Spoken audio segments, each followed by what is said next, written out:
Welcome back to the channel, everybody.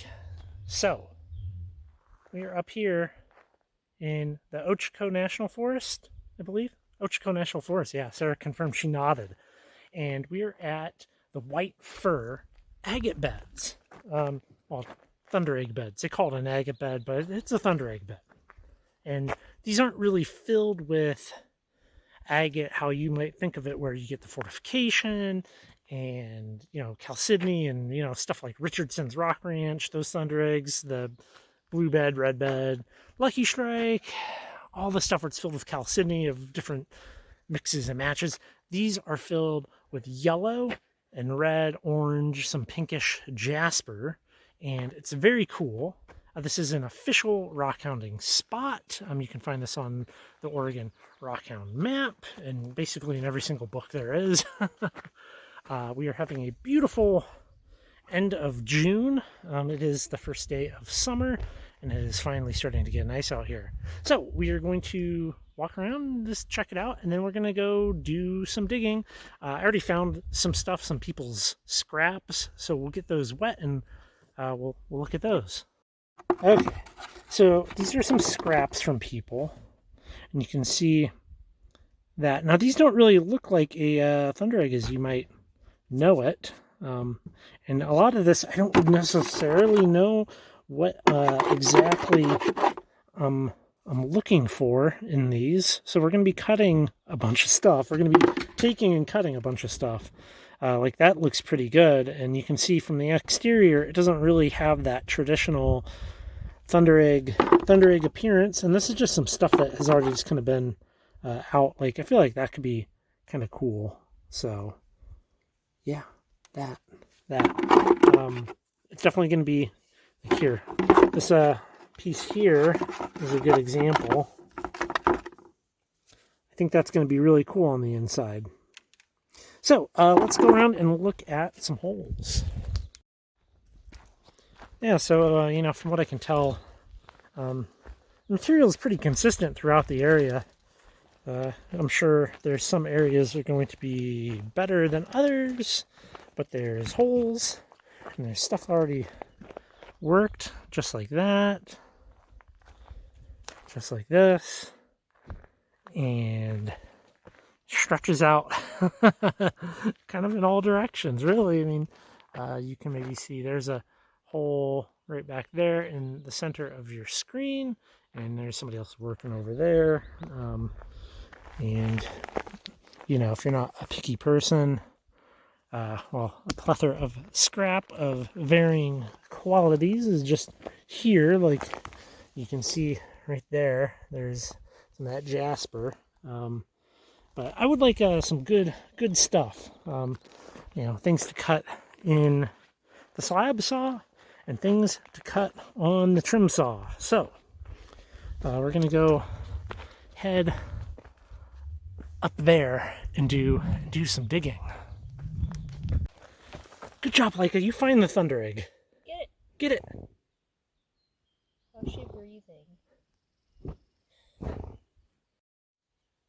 So I'm kind of standing in a hole right here, but because it's been raining, like the dirt is like, it's like super compressed, so I don't even want to probably deal with working this. But I did find one thing just kind of picking through, which you know, doesn't look like much, but it will. It's extremely heavy in the hand, you know, and that's kind of the best clue. I mean, there are some, maybe you can see right there, a little bit of color peeking through, but for the most part, if you pick it up, I think, and it seems dense and heavy, and like there's some potential to it, we take it, we cut it, we investigate, and probably come back, because this place, the road is good. The road, like, you can take a two-wheel drive car up it, and you can camp, and it's peaceful, especially on a weekday.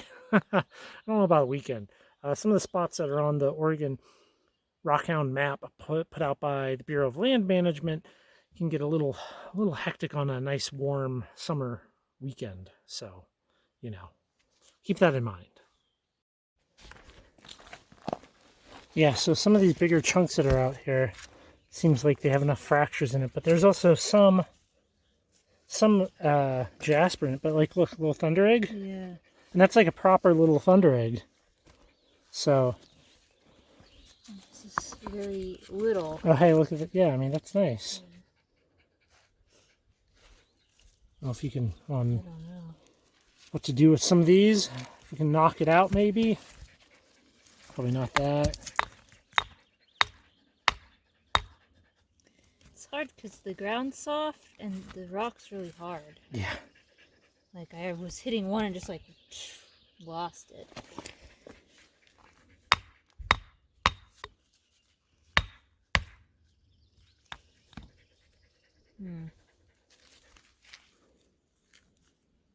Yeah, I feel like some of this more scraggly stuff isn't worth the energy. You know? Yeah.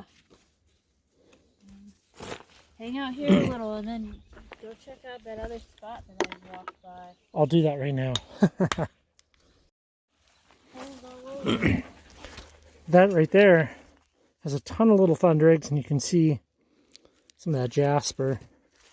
That is heavy. That'll fit my saw, so we're running with it. Yeah, I mean, you really got to use your imagination.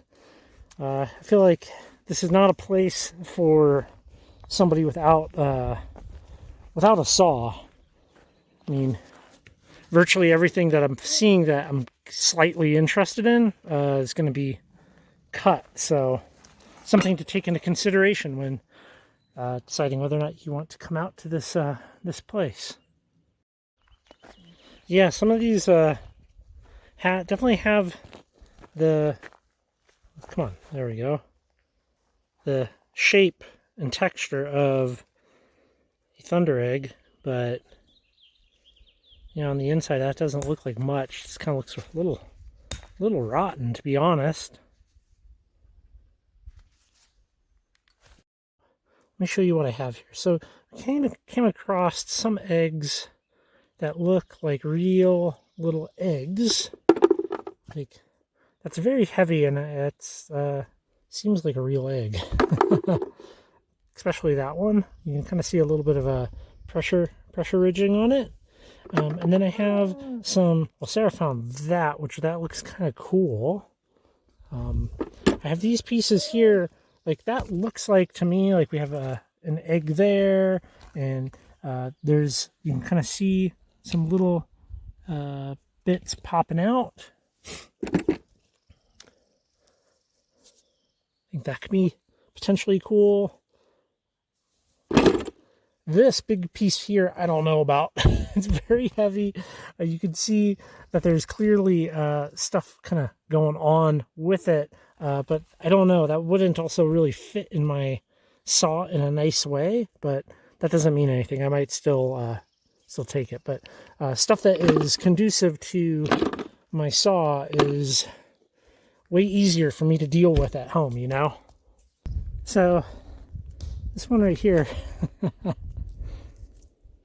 look at that like red core.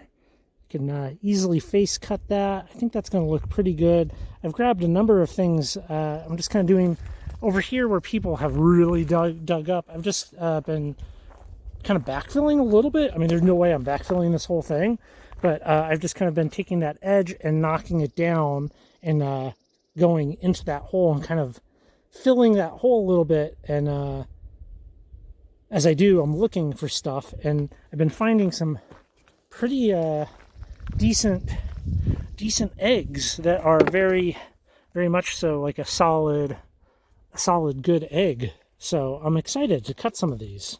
You can't really see there. Yeah, that. And of course, Sarah's ruining some.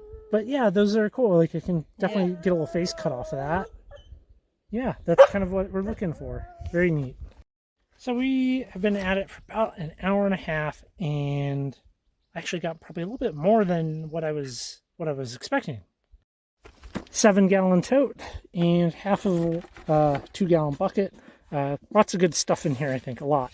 I think we're going to maybe eat some food and take some walks and who knows? Maybe we'll find some other stuff that maybe people just left behind, and I think we're good. That's a lot of stuff for me to have to deal with. That's a lot. That's a lot.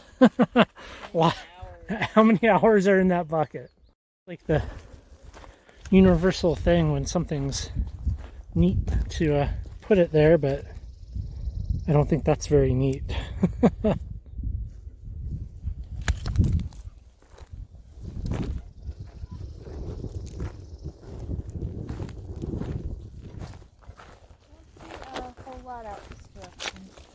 Yeah, I'm surprised if people would. like there's like some random like little holes of rhyolite when people are working, but nothing too incredible that really stands out. So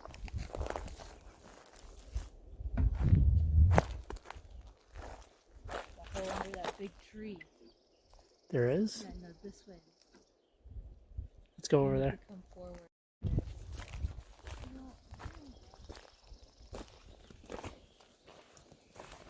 Oh yeah, that's kind of cool. Not cool enough to take and do anything with, but yeah, you can see the workings here. It's just a whole bunch of little tiny pieces. That.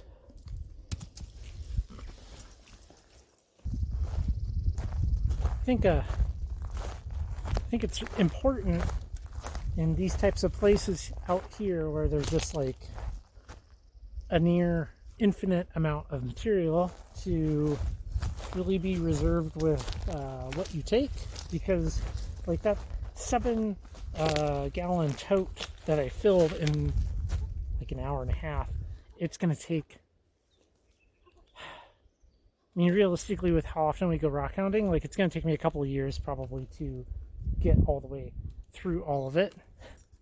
Like, are you gonna hop up there? Not gonna do it. That has interesting rock on that stump. If I turn the camera off, she'll immediately jump up there. Let's look at what somebody left on the stump, though. Oh yeah, those are. Good. They must have been finding some good stuff if that's what they left. Yeah, that's got some very like chocolatey brown jasper. I guess you can see if this was a completed egg, the size of that, if you were to continue that all the way around, that's pretty good. Ugh, fallen. You know? But like what's the plan? What's the plan for this? You know, if you were to take it. I mean, I guess you could cut that. I guess you could maybe tumble that. I don't know. It's just some interesting, funky little rhyolite.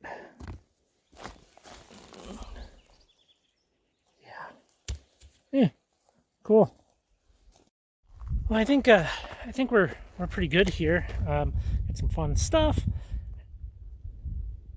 We gotta go home, take it back to the shop, do some cleaning, a lot of cleaning, and doing some cutting. We'll see how we did here. Micah enjoys all the, what were they, ground squirrels? Yeah. Ground squirrels and, oh, they're prairie dogs. There's prairie dogs in the area. Yeah. I don't know if they're up this high. We're at like 5,000. I don't know why I looked at my watch when I said how high we are up there. It's just a watch. I think we're at like 5,000 feet. So about.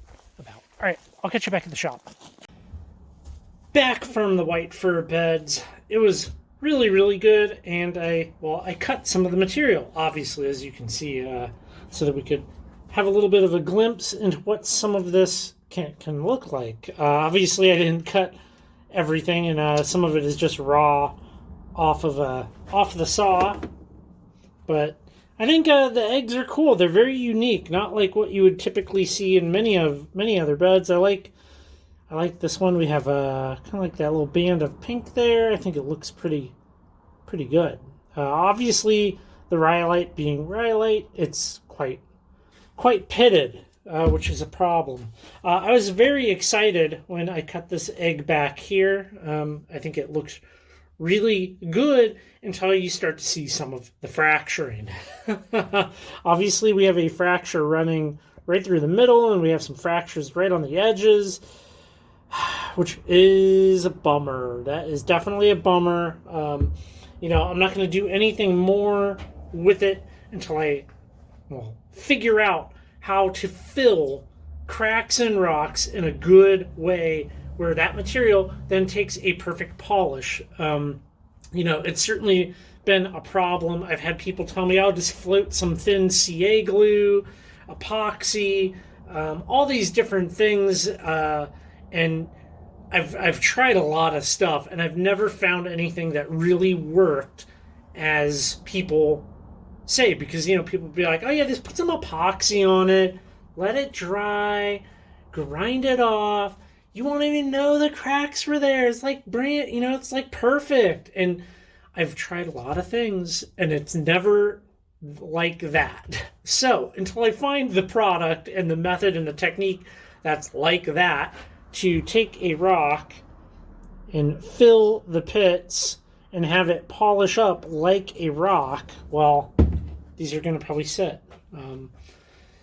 Bummer. Yeah, I really wanted this to be like that beautiful egg, but like you can just kind of see, like as I started to sand on it, you could see that big fracture, and it's just not. It's painful. Well, overall though, I think the